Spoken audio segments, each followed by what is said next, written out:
Share করলাম পালং chicken.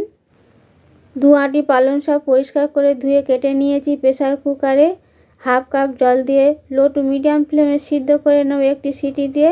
Boneless chicken 400 গ্রাম নিয়েছি, ভালো করে ধুয়ে 2 টেবিল চামচ সাদা তেলে হাই ফ্লেমে 5 মিনিট নাড়াচাড়া করে ভেজে নেব।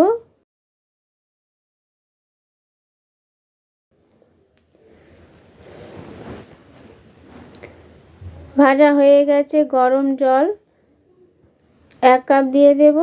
ঢাকা দিয়ে সিদ্ধ পালং শাক ঠান্ডা জল দিয়ে ধুয়ে নিয়েছি কালার ঠিক থাকার জন্যে।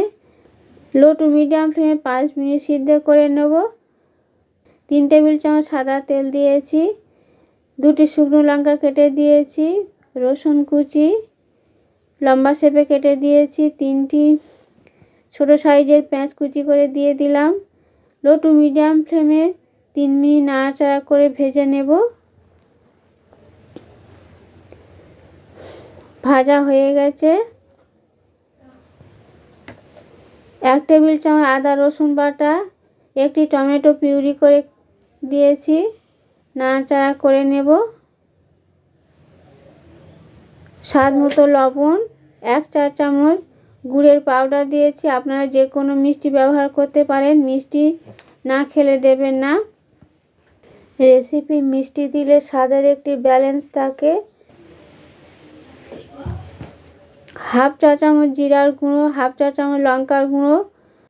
লো টু মিডিয়াম ফ্লেমে 2 মিনিট নাড়াচাড়া করে নিয়েছি। সিদ্ধ চিকেন দিয়ে দিলাম।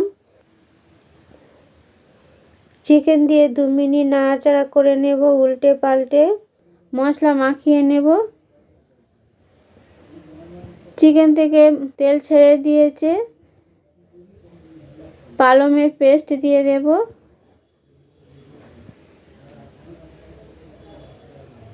পালং দিয়ে ভালো করে নাড়াচাড়া করে চিকেনের সাথে মিশিয়ে নিতে হবে। পালং থেকে তেল ছেড়ে দিয়েছে। 1/2 চা চামচ গরম মশলার গুঁড়ো বাটা দিয়ে নাড়াচাড়া করে নিতে হবে। লো টু মিডিয়াম ফ্লেমে পালং দিয়ে 3 মিনিট রান্না করে নিয়েছি। তারপর গরম মশলা বাটা দিয়ে লো ফ্লেমে 1 মিনিট রান্না করে নিয়েছি নাড়াচাড়া করে। তৈরি হয়ে গেছে, নামিয়ে নেব। পালং চিকেন তৈরি হয়ে গেছে। বন্ধুরা, দারুণ সেন্ট বেরিয়েছে। আপনারা ট্রাই করবেন, আশা করছি আপনাদের খুব ভালো লাগবে। গরম ভাত, পোলাও, রুটি, পরোটার সাথে খুবই ভালো লাগবে। ভালো লাগলে লাইক শেয়ার করবেন। নমস্কার।